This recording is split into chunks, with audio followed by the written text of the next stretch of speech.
नमस्कार ब्रह्मांड खबर को आपण को स्वागत।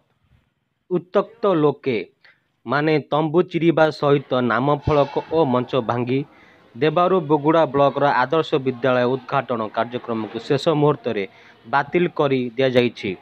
मिलिथिबा सूचना अनुसार टाटा स्टील आर्थिक सहायता रे पोलसरा विधानसभा निर्वाचन मंडली अंतर्गत बुगुड़ा ब्लॉक अधीनस्थ गोलिया पंचायतर कुशपल्ली निकट में आदर्श विद्यालय कोठा निर्माण कार्य चलीथिला।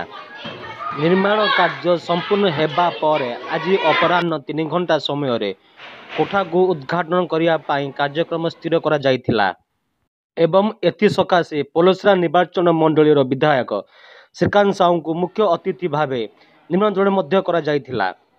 तेबे गोलिया पंचायत एही विद्यालय स्थापित होइथिले मध्य गोलिया पंचायतर सरपंच और समिति सभ्यों को ए संपर्क में कौन सूचना प्रदान करा जाय नथिला कि उद्घाटन उत्सव को निमंत्रण मध्य करा जाय नथिला।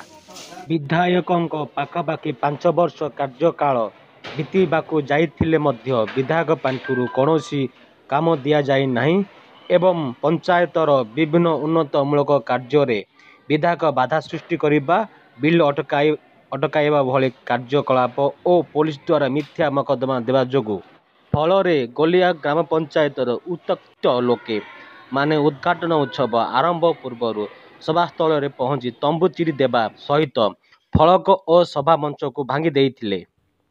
फल टाटा स्टील कर्तृपक्ष बाध्य होई शेष मुहूर्त में उद्घाटन उत्सव को बातिल कर देइथिले।